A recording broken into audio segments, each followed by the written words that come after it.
Liftoff will start in T-minus 10 seconds. 10, 9, 8, 7, 6, 5, 4, 3, 2, 1. We have ignition. It's time! 17 seconds from Game 7 or from championship number 6. Open! Chicago with the lead! Harper got a piece of it. It comes off. The Chicago Bulls have won their 6th NBA championship. Tying run at second, 2 out. Palmero over the head of Jenks. Uribe charges, throws, out! And the White Sox have won the World Series. To the far side around the 8-yard line to Hester. Under it and to the middle with the 15 to the 20. Breaks free to the 25 to the 30 to the outside. 40 midfield. 40 30 to the coast. 20 15 Hester 5. Oh! Touchdown!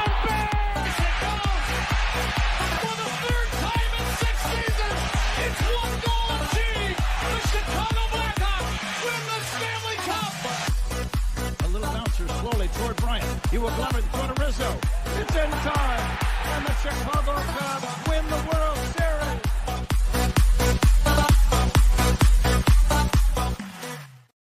What up, what up, what up? Welcome, Shawn and Maya in the morning on this Hump Day edition. I'm your boy, the SuperBack, Shawn Sierra. Thanks for tuning in. If you're watching us on Facebook Live, well, then I guess you found us on Facebook. If you're not following us on Facebook, what? Go to Facebook, type in Sports Zone Chicago, click the like button. Now you're following Sports Zone Chicago. Simple. But wait, there's more. Go to the show's page, go to Shawn and Maya in the morning, like that page as well. So not only will you be following Sports Zone Chicago, but you'll be following Shawn and Maya in the morning as well. If you're watching us on our YouTube channel, excellent. If you're not subscribed to our YouTube channel, for real. All right, listen, go to YouTube, type in Sports Zone Chicago, click the subscribe button, okay? Click the subscribe button, but also click the notification button. That's the little bell right next to it. And that'll let you know anytime a show from Sports Zone Chicago is going live. You get it? You got it? Good. Now, if you're watching this on our YouTube channel, yay. Listen. No, I'm sorry. If you're watching this on our mobile app, because I just told you about YouTube. If you're watching this on our mobile app, and listen, don't tell me you didn't know we had a mobile app. Come on, man. Listen. What is wrong with you? So here's what you do. Wherever you get your apps from, it doesn't matter whether it's iTunes or Google Play or Amazon or Walmart or Kmart or 7-Eleven or Zayre or Zemsky, Macy's, Montgomery Ward, Woolworths, Weebolts, Goldblatt's. Doesn't matter. You go there, you type in Sports Zone Chicago, you download it, and you take it with you on the go. So not only do you get Shawn and Maya in the morning 3 days a week, so not only do you get our other live shows throughout the week, not only are they archived there like they're on Facebook and YouTube, but I'll tell you what, give you a slew of articles thanks to my man Clarence Council III. Big up to Clarence for keeping you abreast of all articles Chicago sports related. If you're watching this on a Roku channel, I like that kind of party, baby. If you don't know, you better ask somebody. Roku, Sports Zone Chicago, we have our own Roku channel, so do us a favor. Download Sports Zone Chicago's channel right to your television if you have a Roku TV. So do it. Do us that favor. All right, put us right there next to the big boys. All right, Netflix, Prime, HBO Max, which you should have deleted now because Hard Knocks is over. So no, I don't really watch HBO Max. But Hulu, Disney Plus, Stars, Paramount Plus, put us right there. Hell, we're on a big screen, right, Mickey? Vicky, now. You can also tweet the show. You can tweet us at Sports Zone Shy. That's CHI at Sports Zone Shy. Now, if you want to follow me, just me personally online. You want to know what I did? Well, let me tell you what I did. I made it nice and easy for you folks. Nice and easy. One handle for Facebook, Twitter, Instagram, Snapchat, and TikTok. All one handle at the Shawn Sierra. Man, listen, we have a great show, but I need you to get interactive. So whatever platform you're watching us on, whether it's Facebook, whether it's YouTube, it's our mobile app, leave a question or comment on that platform, and it'll come up here in the thread. We'll put it up on the screen. We'll incorporate it into the show. And that, my peoples, is what makes this the best morning Chicago sports talk show around. That's you. So bring them all, baby. Questions, comments, smart ass remarks, because ain't nobody scared over here. And like The Rock said, baby, don't sing it, just bring it. Let's see what we got going because the chat is jumping already. Man, Lavette Lee in the house. Good morning, Mom. Thank you so much for tuning in. I appreciate it. Cornelius, what up, what up, what up to all sports zoners in the house and around the country and around the world. I like it. Michelle Walls in the house. Happy hump day, sports owners. That's what I'm talking about. Oh, Patty Lara's in the house. Miss Lara, how are you? Thank you for tuning in. I appreciate it. And listen, I don't know a lot, but I do know this. More of the usual suspects will chime in as the show goes on. That, my peoples, I can promise you. When I say we got a great show, I am not bull jiving. I am not. Beth Mishler Elmore, who covers the Bears for Heavy.com and the Bear Report. She joins me at 10 o'clock today. 10 o'clock. Man. I hadn't had my tea in a little bit. And I have to get back to making, this is a good cup of tea. It's not a great cup of tea or perfect cup of tea. So, you know, your skills atrophy. You know how, when you don't lift, you get weaker. When you don't make your tea on a consistent basis, your tea making skills atrophy. And that's what's happening to me. So I'm back to making tea, and I got to get the right amount of honey in there. Yeah, crazy. Aunt Mass in the morning. What's up, Papa? How are you? Thank you for tuning in. I appreciate it. Oh, man. Jeremiah Monica. Uh-oh, here you go. Jeremiah Monica, thank you for tuning in. I appreciate it. I appreciate it. So, yeah, we got a lot to talk. We got a lot of question marks right off the bat.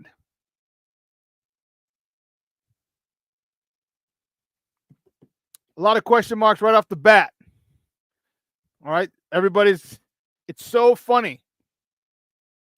So funny how people who will adjust their stories or adjust their thinking, their commentary, so it fits their narrative, so they don't look stupid. My guy Plank is in the house. Good morning, Papa. Thank you so much for tuning in. I appreciate you. So we're seeing a lot of stuff, a lot of narratives being changed, but the smart ones, they started it early. And we're going to see it. You'll see it. We're going to talk about it today. All right, we're definitely going to talk about it. But Caleb is might be down a few weapons. All right, might be down a few weapons. We're going to talk about that. It could be problematic. We're also going to talk about the offensive line. That is huge. So we saw how the interior of the offensive line, the two guards in the center, had problems last week. Now the edges are going to be tested. Will Anderson and Daniil Hunter. Okay, we are all far too familiar with Daniil Hunter from his days in Minnesota. So we know firsthand how he can change a game. It's our first time facing Will Anderson. But man, if he's anything like Daniil Hunter, now we got two crazy edge rushers we got to deal with. So Darnell Wright, Braxton Jones, they have their hands full. We're going to talk about those guys in a moment. Cubs, big win yesterday. Sox, another loss yesterday. Shocker. Sky, play tonight. We got a lot to talk about. So I'm looking forward to it. I am excited to talk to you guys and interact with you guys because I love talking sports. I love talking Chicago sports. I love talking Chicago sports with you guys. I was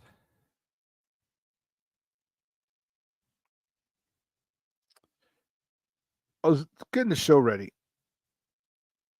And Oh, so before I forget, probably gonna everybody.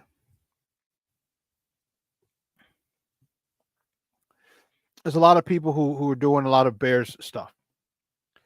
So we're looking at we might add another show. All right. Dedicated solely to the Bears. All right. We might add another show dedicated solely.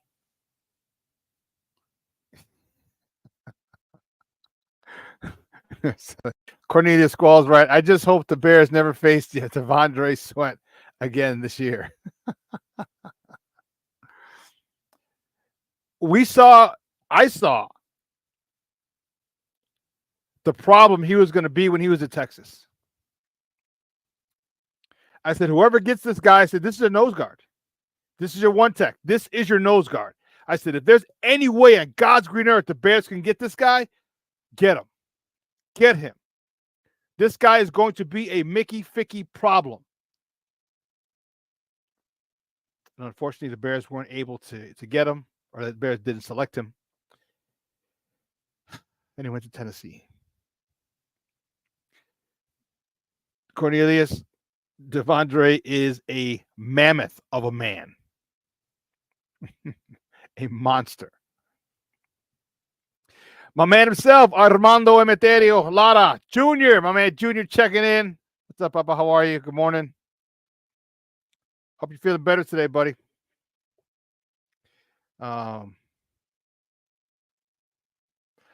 You know what? I'm actually going to be up that way tomorrow. I got a good deal. So, do you guys ever buy anything off of Marketplace on Facebook? I have. I purchased quite a bit of things off of Marketplace from Facebook. And so I don't know if you guys have, let me know. Just yes, I have. No, I haven't. I've never had a problem with it.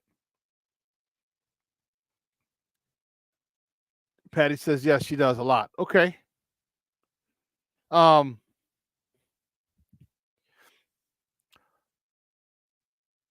So tomorrow, I was supposed to do it yesterday. I had a meeting up north. And the meeting ran super, super, super long. I'm going to pick up a pair of Air Force Ones. They fell off the back of a truck. They fell off the back of a truck. And Junior, yes, we have. Junior writes, yes, we have. He's gotten stuff off of Marketplace. So I'm kind of excited about tomorrow. I never really got into Air Force Ones a lot. Okay. Actually, the only pair I ever had, a good friend of mine, Orlando Hoy, Junior knows who he is because we played with him and against him, had a sneaker shop, a small sneaker shop on North Avenue. And I've been playing ball with Orlando since 1997. And so I stopped by the shop one day. This was in 2007. I know why. I know exactly why it's 2007 because of what he said. He stopped in and he was like, "Oh snap!" He was like, I stopped in just to shoot the shit, and he was like, "Hey man," he goes, "Congratulations!" He goes, "Man," he goes, "You're the league MVP." He goes, "We got to get you some kicks." So he goes, "What size are you?" I'm like, 12. He's like, "I got you," and he went and he gave me a pair of Air Force Ones. I'm like, "What do I owe you?" He's like, "Nah, bro." He goes, "For winning the league MVP last year, the national championship and all this other stuff, and the championship game MVP." He goes, "Man." I was like, "Oh, snap." So he gave me a pair of Air Force Ones. Now I felt like Nelly at that point. So I never really got them because I like Jordans and like other stuff. And I never pay full price for gym shoes. I'm sorry. I know tons of people do. And they like, that's the new thing, but I don't. I'm like, as long as it matches my outfits, all right. I get a wide variety of colors. Give me a running shoe. Give me a CrossFit. Just give me a CrossFit shoe. Not into basketball shoes too much. All right. even Jordans. I don't even have any Jordans right now because I had a lot of pairs when I was a kid. My mom got me, I want to say 6 or 8 different pairs of Jordans. All right. The perks of being an only child and your mom working 2 jobs.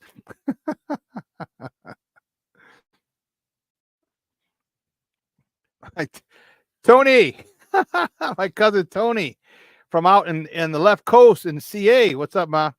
Said I bought Air Force Ones from La Garra. She goes, I swear they look real. They got worn regardless. Yeah, and I'll wear them. But like I said, and you know what? Even if they were fake, I'd wear them. I would, because I'm not a big Air Force One guy. But they do look cool. They do look cool. And I'll make sure I keep them clean. I'm a lot more diligent now with the sprays and protecting your shoes and stuff like that. So I have all that in the garage. So when I get them tomorrow, because I said I got to be up north, 1 Junior, I'll stop up and see you. All right, after, and I'll probably show you my Air Force Ones. Anyway, I digress. My cousin Tony, Antonia West, Tony, we call her. Checking in from Cali, from the left coast. I appreciate it. And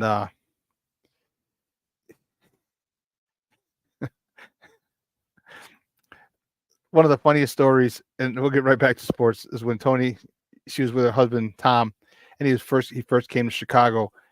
And I'll tell this story another time. And they went to La Garra, the flea market. And the funniest thing, we thought a fight was about to break out, and it didn't.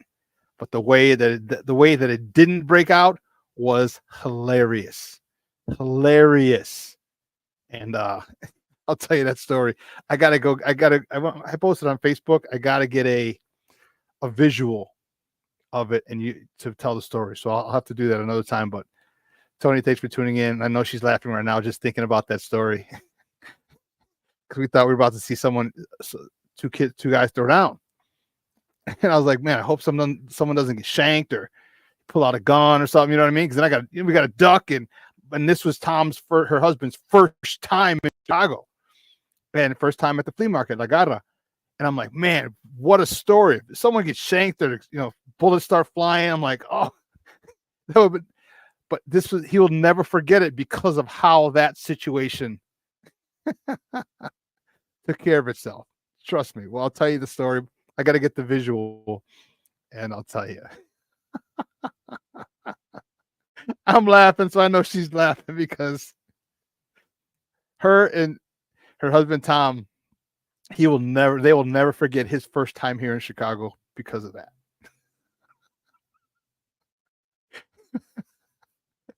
Anyway.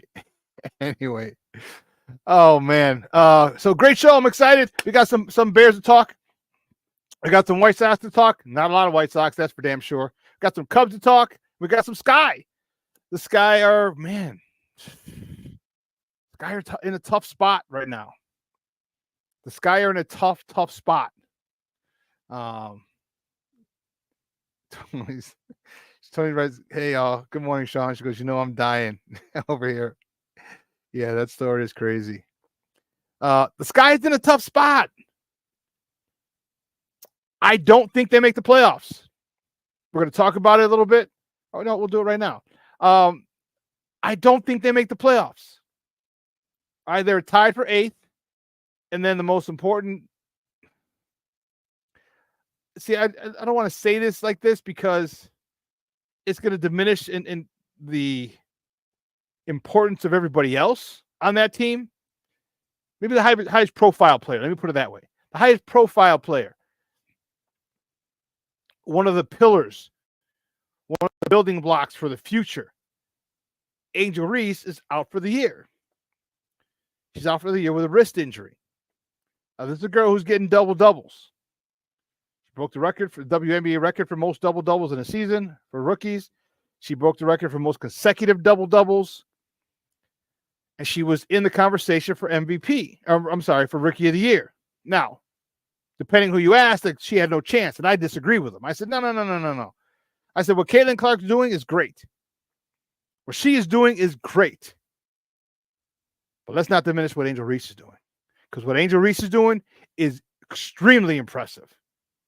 That's great too.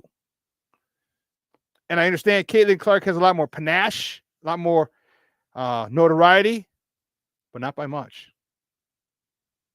Not by much. Let's get that straight. All right, there are a lot of young girls, especially in this country, who love them some Angel Reese. Everybody knows.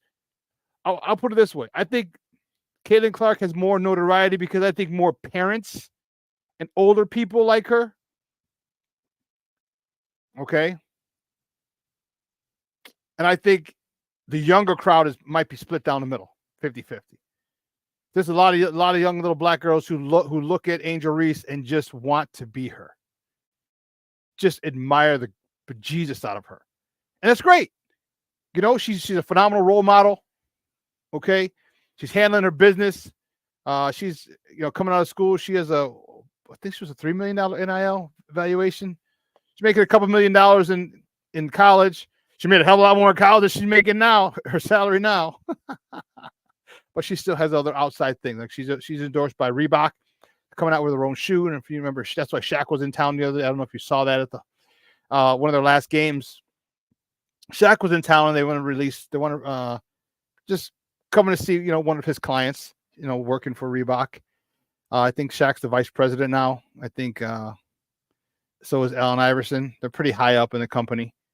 And Angel Reese is one of their star athletes. So she's doing well, but she's out. And it's a good thing and a bad thing. Okay? It's a bad thing because you're probably going to miss the playoffs. Okay? It's a good thing because now it forces other people to step up. Other people get to grow. Other people get to get some confidence that they need. And in particular, Isabel Harrison. Right? Give me Isabel Harrison. She's got a nice little smooth looking jumper. All right, and I want her to get some confidence because I want when Angel Reese gets back next season, I want her to continue to battle and bang down low. And when she's overwhelmed or she doesn't have a good shot, find Isabel Harrison, who's going to be out on the perimeter with a legit mid-range jumper. Everything happens for a reason. And when things happen, and you know the old saying, life is 10% what happens to you, 90% how you react to it. Okay? And Angel Reese going down sucked. How do you react? How do the people around her on her team who are affected by it, how do they react? Are you sitting there saying, "Oh man, our season's over. We're gonna miss the play," or do you say, "Hey, let's rally up, and I need you to step up. I need you to step up. I need more out of you. I need more out of you."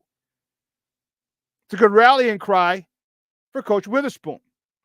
She can look at her players and say, "Hey, I need more out of you because of this situation that we're in. Our girl's out. I need more scoring from you. I need more rebounds from you. I need more assists from you. I need better play from you." Challenge them. And what happens if they live up to the challenge? They're only getting better. So next season, they'll have a hell of a lot more confidence, a hell of a lot more swag. There you go. They'll have a lot more swag because you know what? When you're put in a situation and you see a tough situation, you're asked to do a little more, and you succeed. You feel good about yourself. And that's what these young ladies need. All right, stop having Candace. I was going to say Candace Parker. There's a Freudian slip. Stop having Angel Reese get all the rebounds. How about other teammates contribute? So maybe Angel doesn't need to get 20 rebounds because other people, a.k.a. Camila Cardoso. I told you I can't wait till the offseason. I hope they do a complete body change with her. She needs to trim down, get stronger, get more explosive. I mean, Ma, you're 6'7". I told you, you're 6'7". With your arms up, you're over 7 feet. If you're able to jump like a pogo jump a couple times to tip that ball, no one's going to be able to get it because you're taller than everybody. And you won't be lumbering up and down the court. So this is an opportunity for other people's games to grow. Again, it's all how you look at things. It's all about perspective. And that's what I used to tell my students and my players. Everything, it's all about perspective. You look at it from a negative perspective or a positive perspective. Because a positive perspective says, well, now, because that happened, here's what I get to try. Here's what I get to work on. Here's what I get to improve on. And then when things go back to normal or where they were before this shift happens, you're better for it. So, Sky, I hope you're taking this opportunity. Kennedy Carter, that young lady is awesome. She plays with an edge, with a swag that I love as a point guard, as a leader. And she's got to make sure that she really is able to run this show now without Angel Reese. You can't just dump it in. Angel Reese is going to go get it. Get fouled, the foul not being called, get a rebound, put it back in. Now she's got to work the offense a little bit. So now maybe she can become a better facilitator. She can become a better true point guard. Get that offense flowing. Just think if this offense becomes very smooth and efficient, and then you add Angel Reese back next year, stronger, you know she's got to work on her outside shot. This team's going to be a force to reckon with next season. But how they handle it now is going to determine what type of force. So here's what we're going to do. We're going to take a quick break, and on the other side of the break, we're going to do our, you know what we're going to do. We got top of the morning topics. All right, so don't go anywhere, folks. I got to get the warden ready for CrossFit because she's going today. Her ride's coming a little bit. So see you on the other side of the break. Keep it locked right here. Shawn and Maya in the morning on Sports Zone Chicago.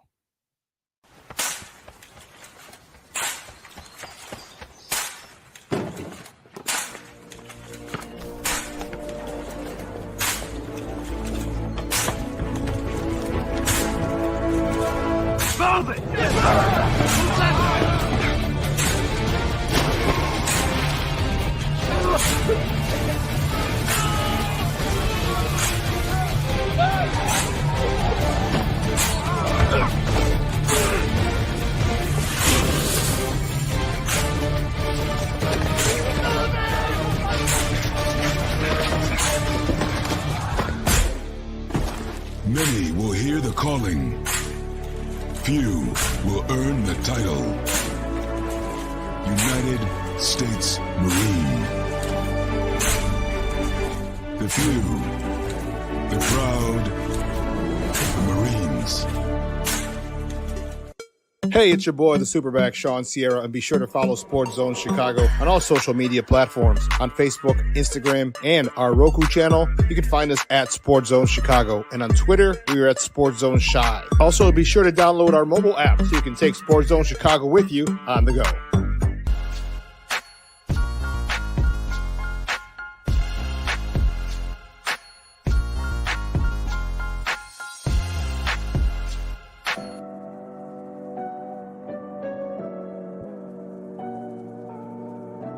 How do you take care of your mind health?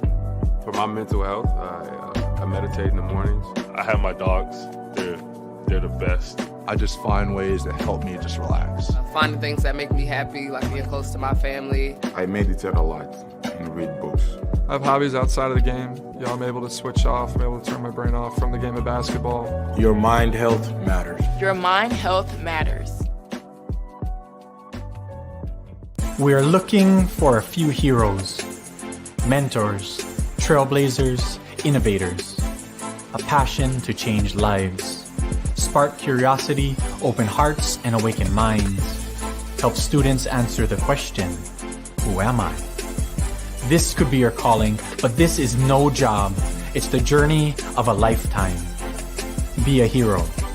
Be a teacher. Mental health and learning disorders don't discriminate. 17 million children and adolescents in the United States live with disorders like anxiety, depression, ADHD, and dyslexia. less than half get the help they need to thrive.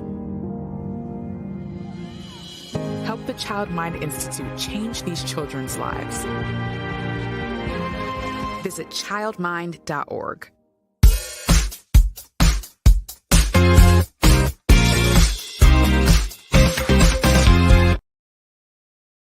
First game at Dodger Stadium.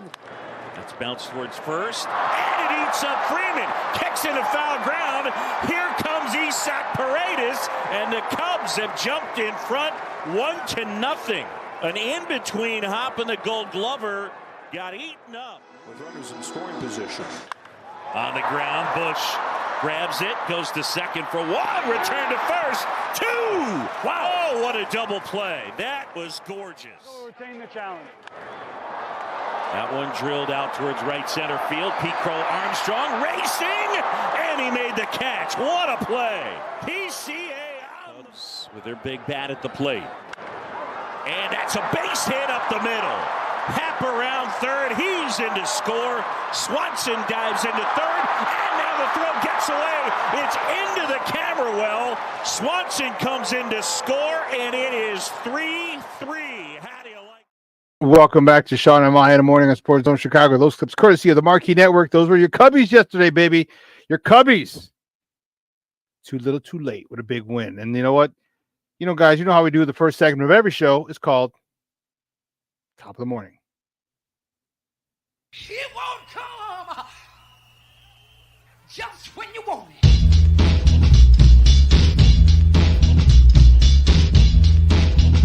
Top of the morning to you. Top of the morning to you. Top of the morning to you. First top of the morning topic. We'll start with them. All right. For you guys. All right. It's for you. All right. How's that? The Cubs. There you go, baby. There you go. I got you. The Cubs with a 6-3. They beat Los Dodgers. The Dodgers in LA. What's up? They're out East Los Homes. What's up? I thought I got you, eh? We beat you 6-3, eh? The Cubs beat the Dodgers 6-3 yesterday. Imanaga in the battle of Japanese pitchers. He got the win, 13-3 on the season now. He went 7 innings, 7 hits, 3 earned runs, no free passes, and 4 punch-outs. Hodge gets to save with his 5th of the season. Nico Horner was 3 for 4 with a double. His 31st of the season, driving in an RBI, his 42nd on the campaign. Suzuki, Mr. Seiya Suzuki, he was 3 for 5 with a double, his 24th on the season, driving in his 65th run of the year. Well, see with that, the next top of the morning topic, the Cubs, again, they take on the Dodgers. The Dodgers, baby. They take them on again tonight. So, you know, first pitch is at 9:10. You got to remember, they're out west. So, you know, they're 2 hours behind us. Games usually start at 7 local time. So, yeah, it's 9 o'clock our time. So, it's going to be a late one for you. So, if you're able to stay up, good for you. All right. But I know many people have to get up and go to work. So, they won't be able to see it or won't be able to get the scores until they wake up in the morning. And that's fine. You know, it happens. You know, it happens. So, well, keeping it moving. The next top of the morning topic, get rid of this one. The White Sox, baby. That's what I'm talking about. White Sox get blanked by the Guardians 5-0 on the South Side. It was their 17th shutout, or 17th time getting shut out this season. 17th time. Are you kidding me? Is that even possible? I mean, obviously it's possible, but God bless it. 17th time they've been shut out this season. It was their 113th. Hold on. I don't want to. The 113th loss of the season. I mean, I don't even know what to say. All right. According to Daryl Van Schouwen in the Sun-Times, it was the White Sox franchise record 14th loss in a row at home and 26 in their last 27 games at home. And that loss puts them on track to break the major league record of 59 losses at home, shared by the 39 Browns and the 2019 Tigers. Right now, the White Sox are 18-56 at home. They need 4 more losses at home to have that dubious distinction. The Sox are 80 games below 500, and they are within 7 games of the 1962 Mets record of 120 losses. Now, if the Sox can finish 10-6, they will avoid tying the Mets record. But I don't see them going 10-6. I just don't see them. They've lost 20 consecutive series.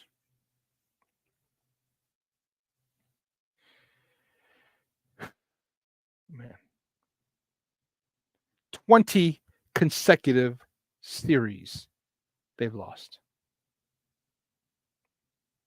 That hurts. Sticking with the Sox. Sox host the Guardians again today. First pitch is at 1:10 p.m. Central, so not too long after this show ends. So first pitch is 1:10 p.m. Central time. You can catch that game on NBC Sports Chicago or listen to it on their flagship ESPN 1000. That's 1000 a.m. The probable is Matthew Boyd's going to be on the bump for Cleveland. He's 2-1 with a 2.20 ERA going up against Davis Martin, who's 0 for 3, 1-2-3, 0 for 3 with a 3.29 ERA. Not looking good. Not looking good. Not looking good. 10-6, the White Sox have to finish in order to avoid tying. They're not going to tie. They're going to blow it out of the water. It just is what it is. And we're going to talk a little bit about this as well later. But good. We're done talking about the White Sox because I don't want to get enraged. We don't want to do that. But the next top of the morning topic, the Sky. The Chicago Sky hosts the Washington Mystics tonight at Wintrust Arena. That would be a much better game to go to than the Sox, although the Sox is this afternoon. Sky hosts the Washington Mystics at Wintrust Arena. Tip-off is at 7 o'clock. You can catch that game on the U2. That's WCAU, like their second channel. So the U2, get it? T-O-O, but instead of T-O-O, T-O-O. Yeah, so the Sky are in a tough position. We talked about them earlier in the show. Angel Reese is out for the Sky with the wrist injury. And then also Diamond DeShields is out. She won't be available again. This is according to Annie Costable from the Chicago Sun-Times. She says that Coach Teresa Witherspoon told reporters that shooting guard Diamond DeShields won't be available for the game Wednesday against the Mystics after spraining her right ankle Sunday. That will leave the Sky with 9. Your son's been absent from school 9 times, Mrs. Bueller. That'll leave the Sky with 9 available players. Usually there's 12. 9 players. But you got to rally up. I'm sorry. Nobody cares. No one's going to complain. No one's going to, spot you some points. I mean, I'm wondering, can't they call up? I'm saying call up like there's a minor leagues. But can't they sign someone, just as a body? Like here's $3,000 for the game. You know what I mean? Like something. Just to sit on the bench. Like who do they, or are all those players in Europe right now? or all those players in Europe. I mean, I think the European schedule is a little different because I know WNBA players, some play in Europe as well. So, but maybe there are some leagues because you should be able to find somebody. Like I said, there's no G League for the WNBA, so you can't just call up players and have them on two-way contracts like you can in the NBA.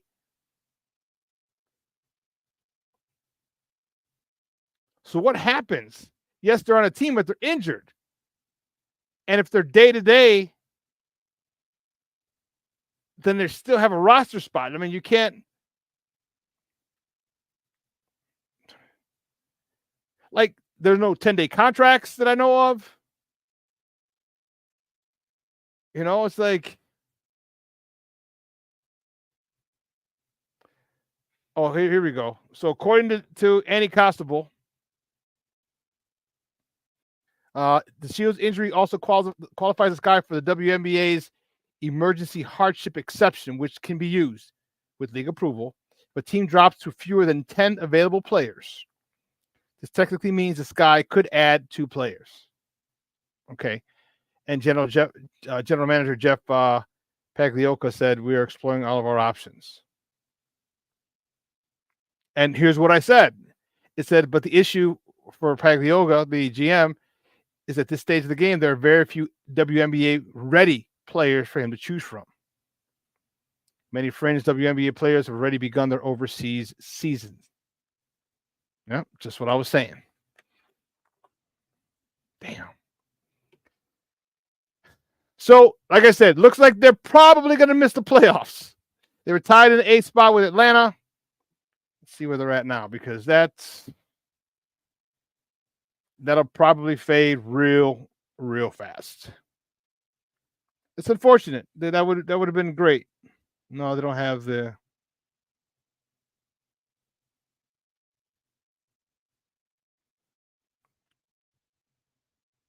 Okay, so we're ahead of Atlanta. Atlanta lost another game. Okay. Well, keep losing Atlanta. I don't know. Would you want to back into the playoffs like that if you're the Sky? I don't know. I mean, as an organization, you don't care how you get there because then you can say a playoff team. We made the playoffs.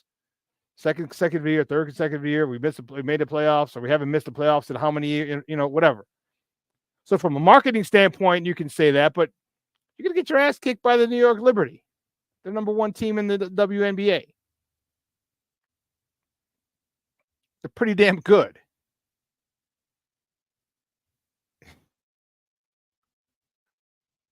King Book of World says at this point they should raffle off positions on the team for the day. Hey, so what if I identify as a woman today? Can I play for them? Sorry. I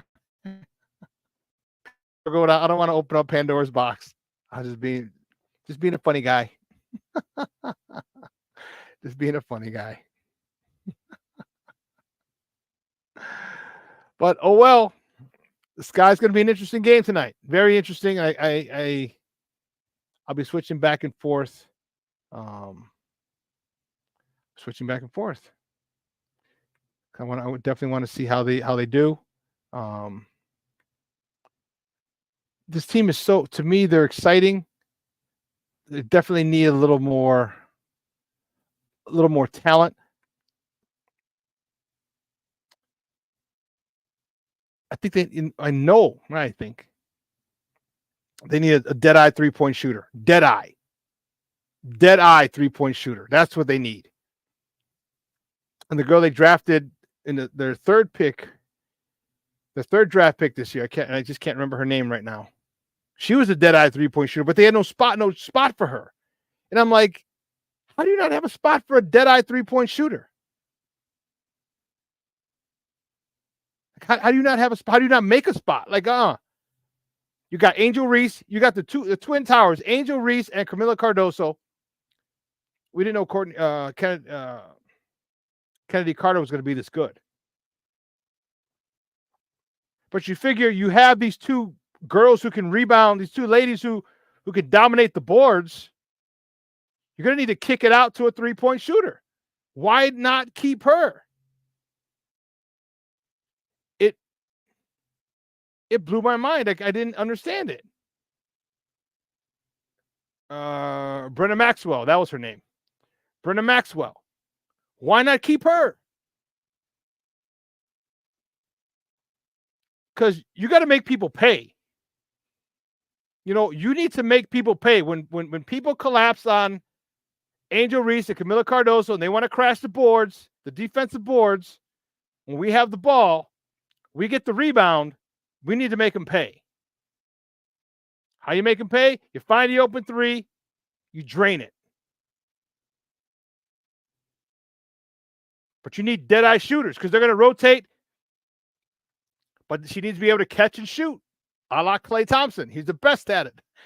He's probably the best at catch and shooting. Remember, he had like 40 points or 40 or 50 points in one game, and he only took 7 dribbles. They counted 7 dribbles on those shots. That's what we need. A girl who just catch and shoot. Catch, shoot, drain it. Which is why Brenda Maxwell, like, she was a 3-point specialist. Why was she cut? I don't know. Maybe she's a liability defensively. Hopefully they're in contact with her. Say, hey, I hope maybe if you lose it away, get a little quicker. We can work on your quickness and your body composition. Because now, and your strength. Not that you're going to be down there banging down low, because that's, that's the top. The trees are down there. But you gotta have the game. The NBA and the WNBA game has changed, and no, there's still a lot of physical play down there, which is why Angel Reese has all those double doubles. But if you can stretch that, you can stretch the defense with a dead-eye 3-point shooter. It makes it so much easier for the people to work down low, for Angel Reese to go down there, for Camila Cardoso to be down there. And that's what they need. I don't know. And I hope this GM gets that 3-point shooter. And you're going to have to, and here's where you can go with it. Dana Evans has requested a trade. All right, Dana Evans was the point guard before Kennedy Carter. Now, I don't know if you want to get rid of her, because you can back up Kennedy Carter. But to replace her, you may want to get a dead-eye 3-point shooter. You may want to. That's the way the professional game is going now.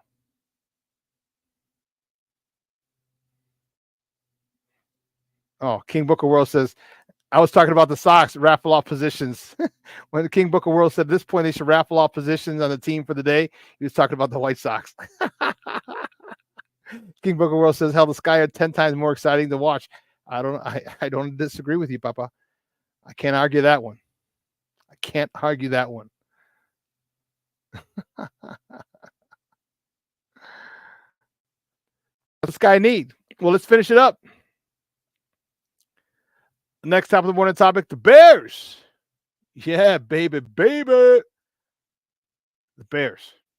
Back at practice today to start their prep for Sunday's game against the Houston Texans. They're on Sunday Night Football.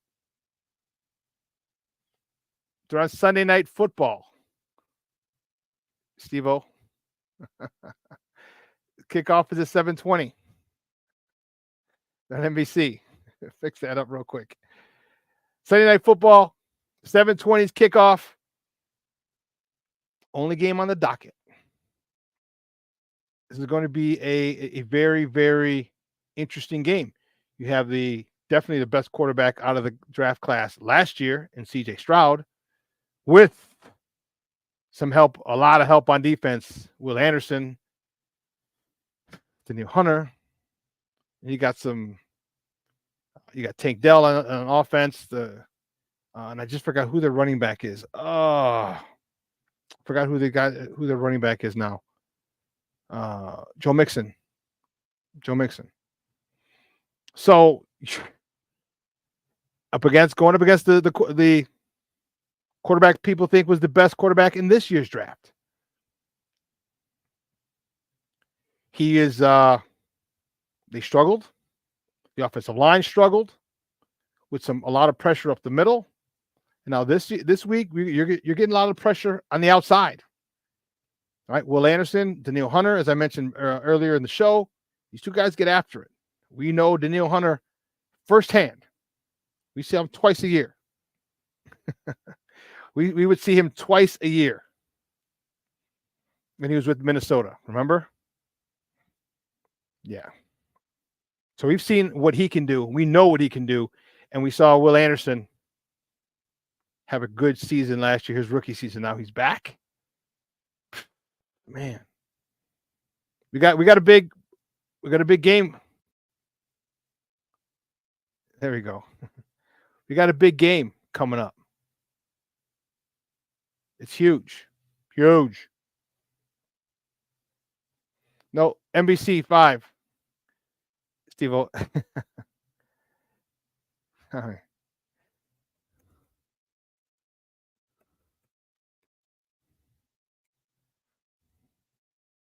Sorry. Yeah, it's a big game. And like I said, we're the only one on the docket. Last game of the night. I can't wait. Under the lights. Here's a good test. And we've said it all along. We looked at the schedule and like, this is a good test for this Bears team.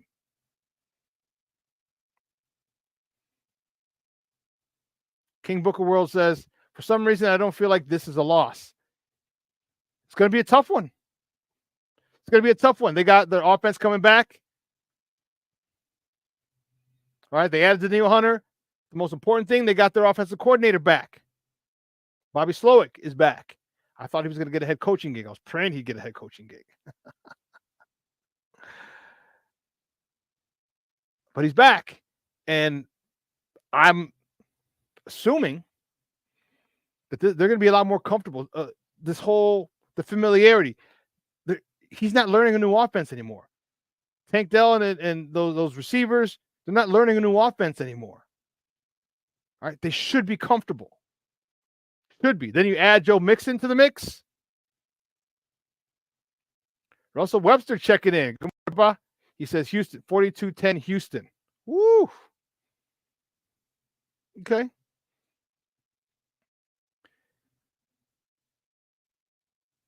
Don't forget, our defense, our secondary is the strongest part of our defense. The best part of our defense. So you're going against mano a mano. Can they do it? I don't know. We're going to find out. We're going to find out. But I think it's a great matchup. Unfortunately, we're a little undermanned. So here's where I think Cole Kmet needs to get more involved. Here's where I think the run game needs to get more action. And it's a lot easier when you have great defensive ends as opposed to great defensive tackles to run against. It's much easier. Not easy, but much easier than running against guys with stout interior defenders, as we saw last week. So they're up there, and then we're gonna do so without Roma Dunze. The next top of the morning topic: Roma Dunze is out. Oh, I shouldn't say he's out. Let me take that back. He has a strained MCL, doubtful, but he could play. But my question is, why play him? Why? So if he hurts, if he gets it, if he re-aggravates it or makes it worse, now he's out longer? Like I just don't think it makes sense to, in the second game of your NFL career, to go out there and play. He's going to want to play. Hell, last year he had a punctured lung and was back the next week. So this guy's tough. But discretion is the better part of valor. You got 16 games left, Papa. And I think the Bears brass going to be like, nah, homie. The Bears brass better be like, nah, homie. You're going to sit this one out. Because we got 16 games. And if you don't play this one, 15 games left. If he plays next week, it'll be a 2-week break from when he last played and got hurt till his next. And maybe he's there. And maybe he'll need another week. But I want him for the long haul. I don't want to have him for one game and then he's out for 3 or 4 or 5 or 7 games. No.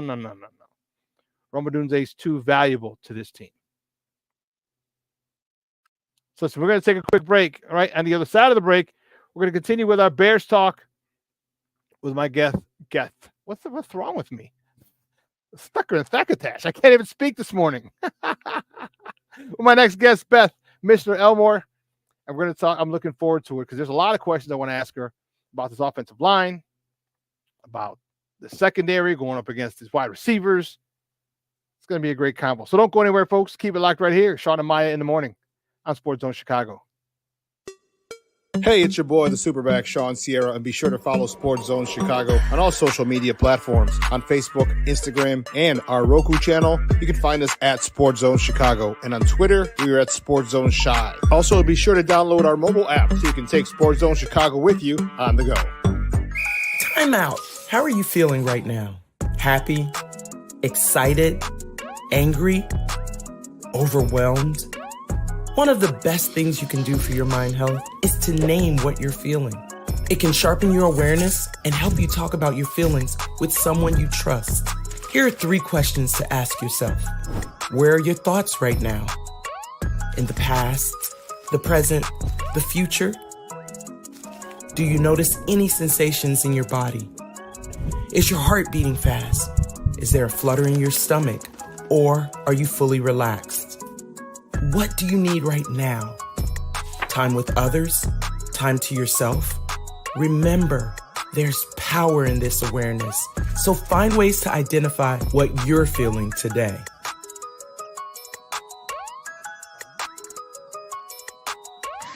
Hi, guys. Hey. Hi, Megan. Hey, Jessica. Megan, you're a tramp. Ryan Fitch told me you guys made out.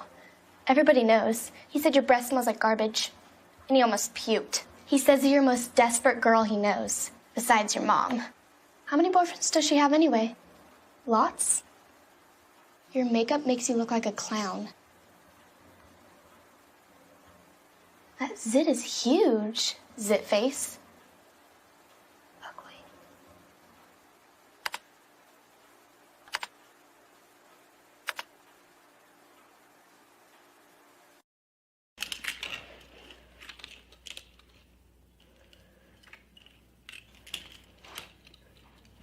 Hey, bud, what you doing? I'm playing with cars.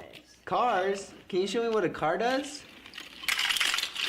Whoa. Hold on a second. First of all, this is a school zone. So you need to put down your cell phone, stop texting, and let's get to driving. Now you're coming up to a stop sign, right? You need to slow down and stop before you hit that Y line. I want you to look left, right, left. You don't want to get hit by a car going on your left and to your right to make sure you don't get sideswiped by a guy coming from your right. You're coming, and you see a crosswalk. You better slow your horses down because the #1 rule of driving is always yield to pedestrians. Now stop, pull over, and you are done driving. Gosh, what do they teach you kids in school nowadays?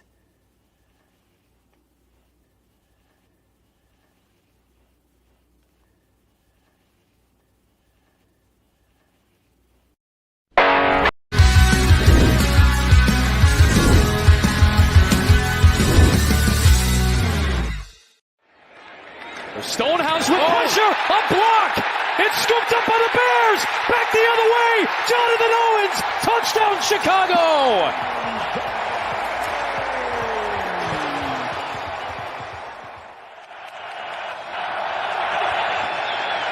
Levis, down he goes.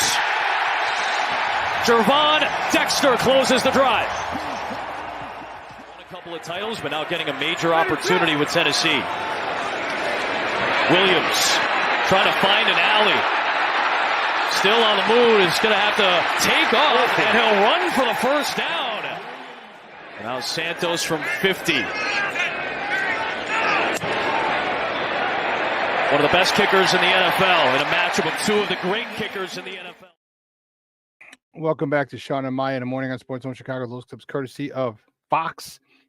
Those were our Bears, baby. Bear down. Whew. Speaking of bear down, oh, that's a great segue. I just alley-ooped it to myself. I threw it off the backboard. My next guest is a good friend of the program. She covers the Bears for Heavy.com and Bear Report. And she's wearing an awesome throwback T-shirt. Oh, I gotta ask her about this. That is dope. You can find her on Twitter at BearDownBeth. Guys, let's welcome back to Shawn and Maya, Beth Mishler Elmore. Hey, Shawn. Beth, good morning. You like the Expo shirt, I hear. Love it. Love it.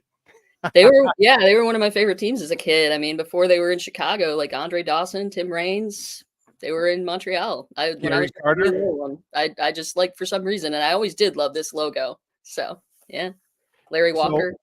Larry Walker. Yes. All kinds of good stuff up there. Man, and it's unfortunate that they're no longer with us. But where are they, the Rockies or the Nationals? Where are they? I think the Rockies.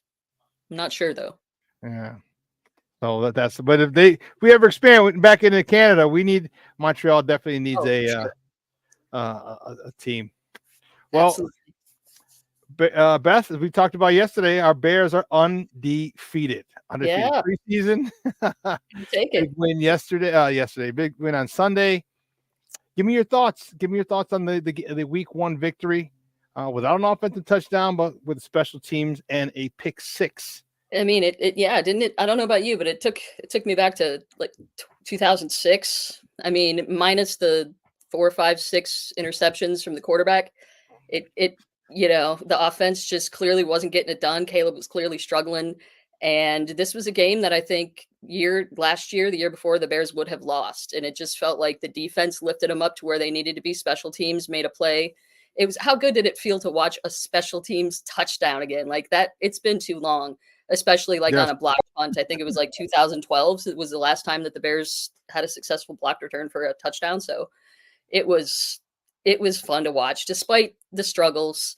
You just kind of think that you just kind of got to expect that, you kind of got to be patient. Caleb's probably going to have a few more bad games at least. So bear down. Let's go. I think the defense has got his back. They seem to feel like he's got his back. There were Jalen Johnson, Tyreek Stevenson after the game, went up to him even on camera and off camera, we got your back 18. And it's just good to see. I feel like the team's got his back and I think he's going to be fine. I'm not too worried about Caleb. I think the overthrows were kind of just nerves. Yeah, from a guy who said he didn't get nervous, I didn't buy it. Every time you step up a level, it's different, and the speed is different.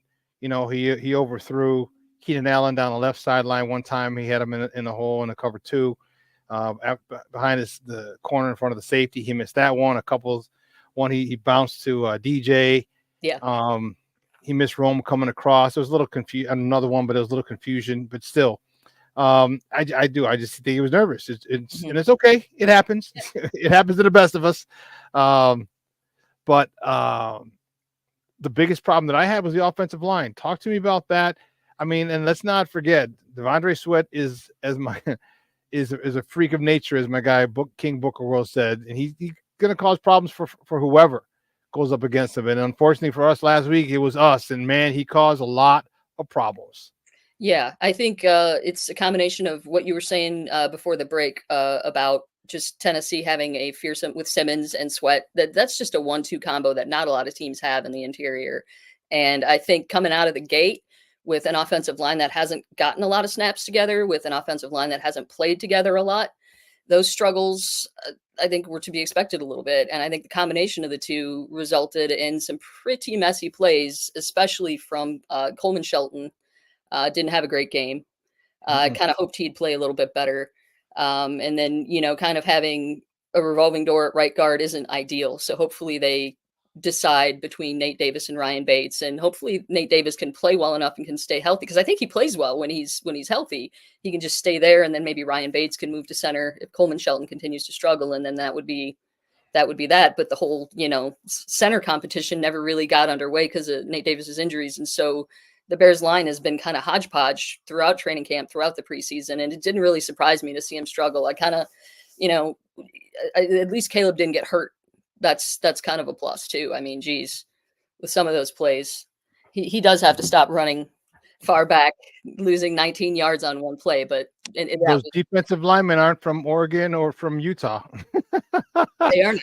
They are not. Definitely, they are not. These guys are a hell of a lot bigger and a hell of a lot faster and quicker. And that comes to mind. I mean, let me ask you this question, because I was very adamant about them playing more in the preseason. Yeah. I said they should have played in the All-Star, in the Hall of Fame game, even if it was a series or two, just to get game ready.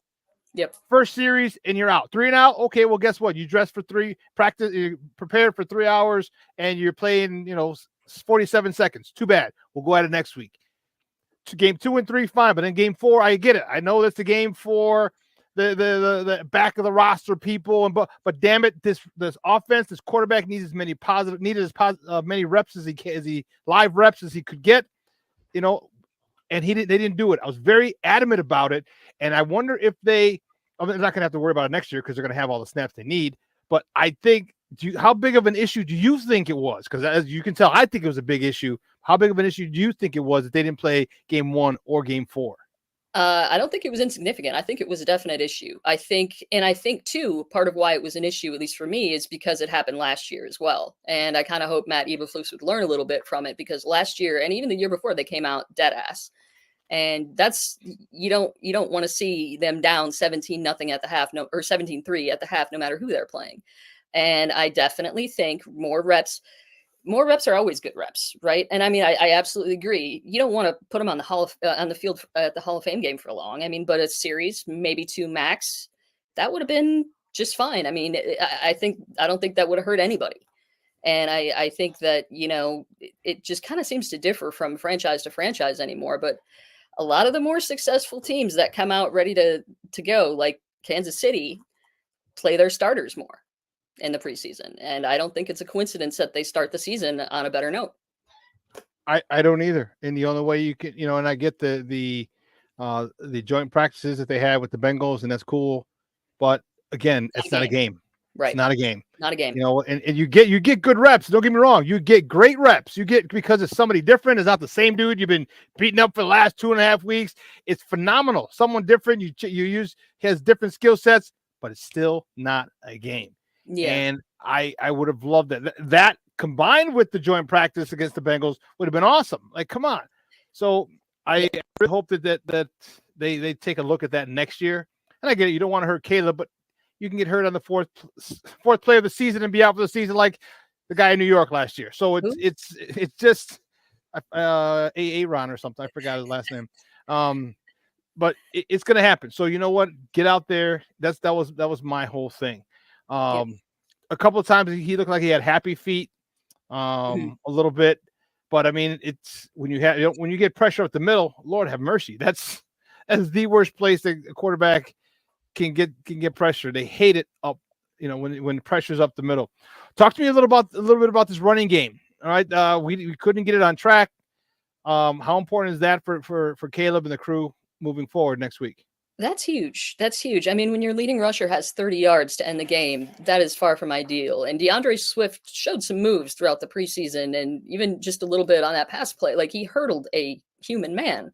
That's, that type of stuff doesn't occur in Bears land that often. Like, at least when we're on the receiving end of the cheering of that, like, hey, our player did that.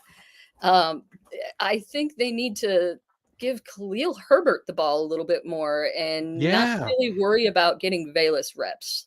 I was kind of baffled by the few touches. There were a few players that didn't play as much as I thought. Cole Kmet, Khalil Herbert, as much as I thought they should have. And with Rashawn Johnson kind of dinged up. Yeah, he wasn't dressed. Herbert and Swift would make a heck of a 1-2 punch. I don't know why we're not, calling more run plays. But hopefully Shane Waldron does that. Against the Texans, it's going to be tough. But like you said, they don't have as strong of an interior, so maybe we can attack them a little bit more in the run game. Yeah, and you know what? I agree. And you can always. It's a lot easier to run when you got good defensive ends as opposed to good interior, because the interior just destroys everything, and it makes you bounce outside, and maybe not be able to cut back. So it's just a whole bunch of different problems, and it's easier on the outside. So hopefully that works. Talk to me a little bit what you want to see with these wide receivers. Oh, forgot 2 of them might be out. So that's a huge thing. Keenan Allen's heel and the MCL for Rome. I personally hope Rome doesn't play. No. All right. I just don't think it's game 2 in your pro career. You need to be a hero. So if Keenan Allen plays, how effective will it be? How's his pass game going to be then? I mean, they're going to say, hey, Cole, we didn't really mean to ignore you last week, but we really need you this week. How do you think this pass game is going to develop? I think it's going to be more reliant on tight ends and running backs this time around. I think, at least against the Texans, I think they're going to get Kmet and Herbert a little bit more involved. I think, too, part of last week, I think Shane Waldron's game plan was kind of like Shane Waldron, I think, and Caleb Williams were kind of going through the same thing with like a little bit of nerves, a little bit of trying to figure out what'll work, what won't. And some of his personnel combos were a little wonky. And I was also baffled by the Tyler Scott being inactive because he played pretty well throughout the preseason. And so hopefully if and when they incorporate receivers, I'd like to see them get him involved a little bit more, especially now with Rome, who I don't want to see play at all right now until he's absolutely ready. And I don't want to see Velus really on the field for a game or two. I'm just kind of traumatized right now. Get your ass in the corner, Velus. Right. He's had quite a few opportunities, and every time he goes on the field, it's just like you're white knuckling it.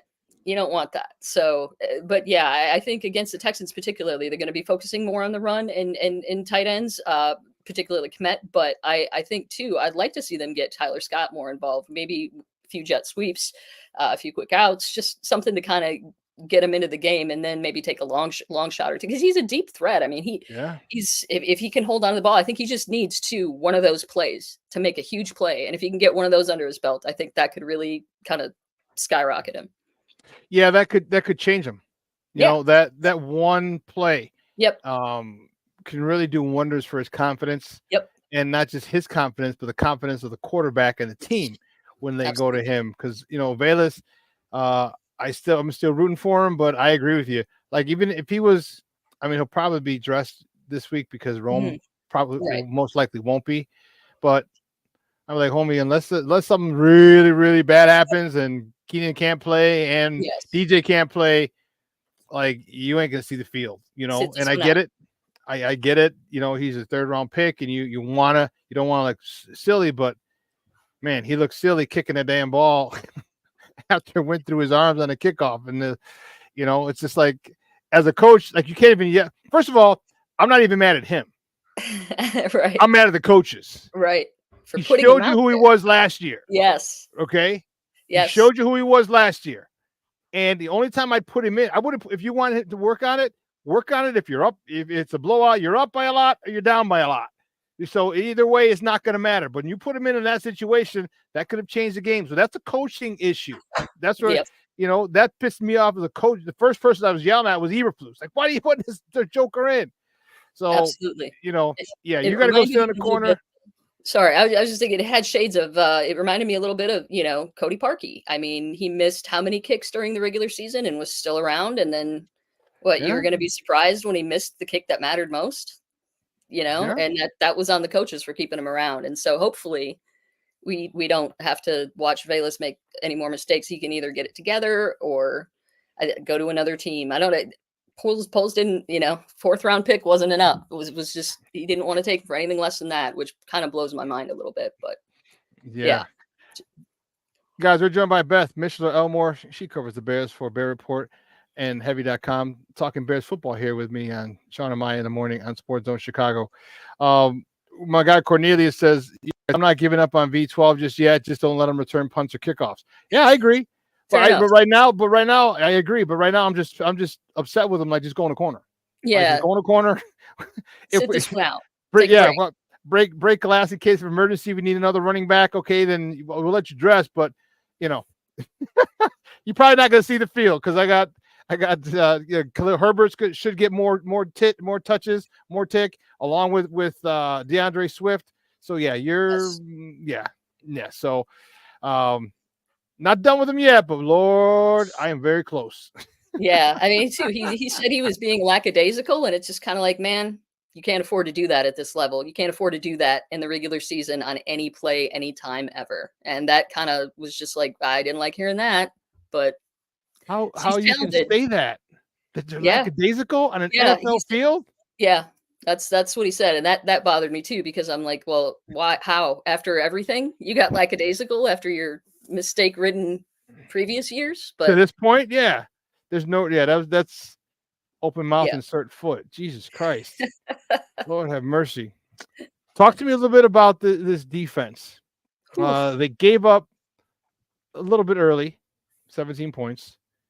However, after halftime, they pitched a shutout. After halftime, they turned up the intensity. After halftime, they got a couple turnovers. One, why do you think they waited until halftime? And two, will they get off to a slow start this week, or will the uptick in competition really bring out the best of them early? It's hard to say this week. I think it took until halftime. Part of it was rust, I think, just kind of naturally. And I think the other part of it is just kind of the coaches making adjustments, right? Will Levis was What are those? What are right. those? We're not used to seeing those in Chicago either. So he and I guess, they say that the vibe was calm, but they weren't flipping out, but they were focused, which is good. But yeah, I think in terms of, I think they just buckled down and are like, all right, too, like this offense isn't doing anything. We got a rookie, like let's effing go. And they went. And they had 8 tackles for loss, I think, that game, which was really nice to see them be pests in the backfield because they didn't, they were just being disruptive as hell. And I loved it. But CJ Stroud is a different beast. And I have a feeling he's going to try and go for a couple big plays early. I don't know if they're going to hit him or not. Jalen better be ready. Jalen Johnson, I think, has definitely made a name for himself as one of the best cornerbacks in the league, top 2, in my opinion.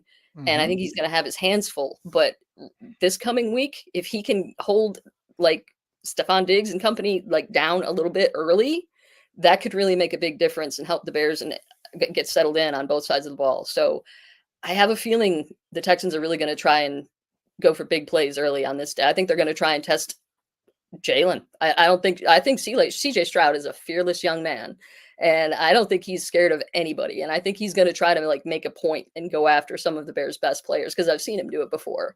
So I hope they're ready. And if they are, it's going to be a hell of a game. If they're not, it could get ugly fast. There's 2 things I want to. I want a pass rush. Okay, I want to see Sweat. Really, I want to see Taylor continue what he started because he's the next person I'm going to ask you about, and I want to see Gervon Dexter. He had a sack as well in there. Yeah. Right? I need to see that. I need to see more of that. This is a playoff team from last year. It's a good team from last year. It's a early, but nonetheless, it is a measuring stick for where you are. Right? You have a playoff team. It's not like they added 35 new guys. No, they did add Daniil Hunter. They added Mixon and Stephon Diggs. So they added a couple to up the talent on that roster. If you can come out and take this one in Houston, you should be feeling pretty good about yourself, okay, and where you can go toward the season. But I want to see some pressure. I also want to see some physicality. All right, Beth, I'll even take a 15-yard penalty. If you come across and you happen to hit someone under the chin, all right, and he takes a while to get up and they give you 15 yards, I'll take that God bless it 15 yards because you know what? That dude's thinking about, I don't know if I want to go back across that middle again because there's something about self-preservation in that kicks in. I want the Bears to be a lot more physical this week on those receivers, all right? And if you're going to catch some passes, of course, but I want the first guy to hold them up, second guy clean them up, hold them up, clean them up. And don't let them go down. After they get hit, they're going to want to fall out. No. You're taking his beating, and I think that's the way the Bears could really affect this game because I want them to be physical. And I want them to send a message to them and everybody else. Indianapolis, you're next. We'll get to you next week. Don't worry about it. But just watch this game and let them know that Alec Pierce. I know you're from the Chicagoland area, grew up rooting for the Bears, but you're about to get some of this smoke too. Yeah, absolutely. And I think, too, along with that, I think stopping Joe Mixon would be huge. He had a huge game last week, 156 or something like that yards on the ground. Just ridiculous. And if they can kind of contain him, that'd be huge. That'd be huge. And so I'm looking for, like you said, Dexter had a pretty good game. He had a sack. He was getting, he was disruptive, getting in the backfield. I hope to see more of that. And yeah, Darrell Taylor, that was a surprise, pleasant surprise. We didn't quite know what we were going to get from him, and it was just kind of an FU performance to the Seahawks and a hey Chicago, it was just like I'm welcome here, right? And it was just like, yeah, 2 sacks. He got the crowd going. I mean, it was incredible having that new guy in there making these plays. It was just kind of like if this can continue, man, we don't have to worry about going and finding somebody else. We can draft a young pass rusher and not worry about it in free agency and focus on getting that line right finally. Offensive. Yeah, I was very impressed with him. Yeah. I think he took advantage of that situation.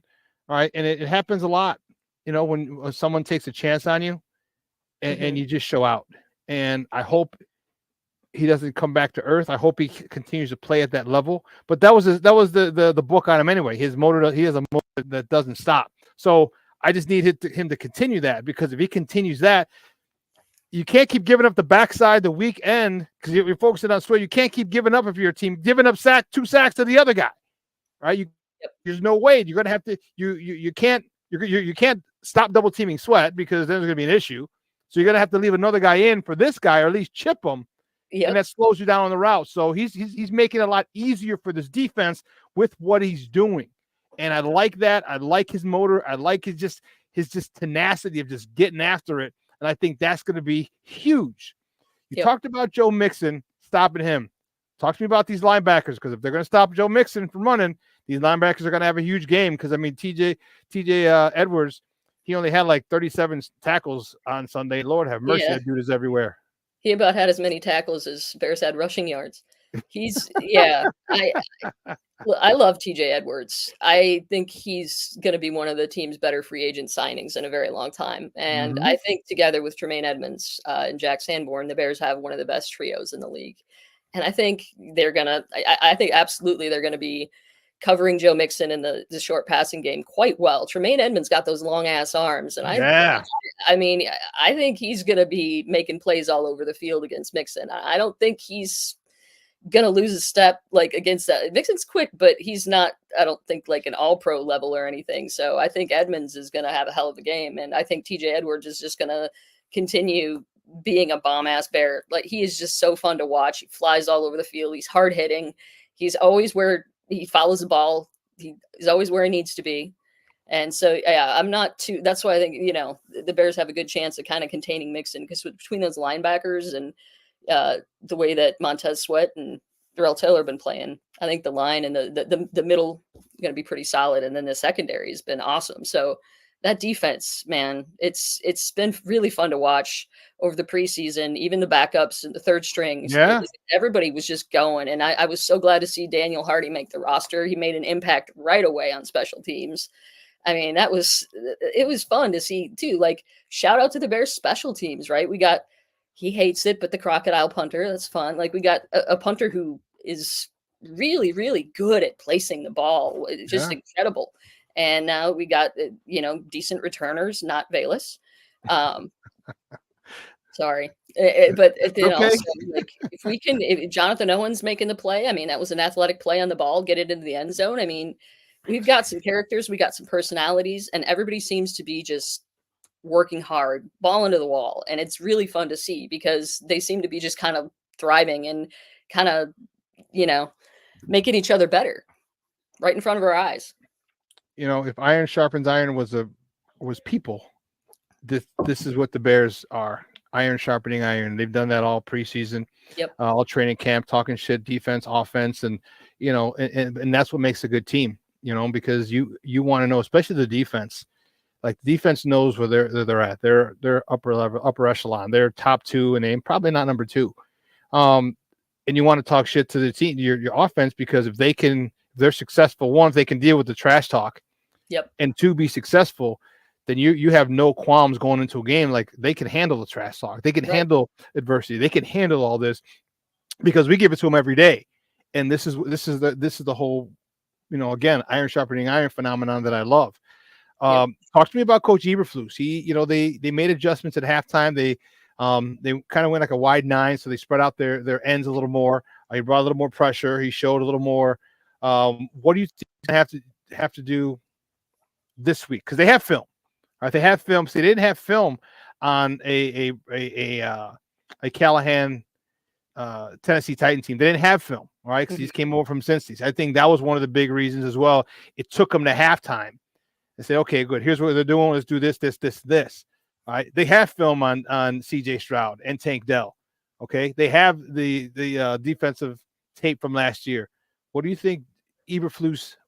How do you think Eberflus goes about attacking CJ Stroud or this offense? Because Joe Mixon's there now. How do you think he goes about attacking this offense to start the game, and now we're having to wait until the second half? I hope he blitzes quite a bit. I hope him and Eric Washington, I forget which preseason game it was, if it was against the Bengals or the third game, but there were just blitzes galore, and it was very effective. And I think CJ Stroud, while effective under pressure, the more uncomfortable you can make him, the better. And I think it's like you said earlier, get in his face, push him to the ground, even if it's like a roughing the passer penalty on the quarterback. Don't be dirty, but give him a little, yeah, give him a little hit. Let him know you're here. Let him know that you're the Chicago Bears and these are the monsters of Midway again. Like, I think that's what they need to do. They need to punch him in the mouth, and they need to go after CJ Stroud on every play. They need to be aggressive.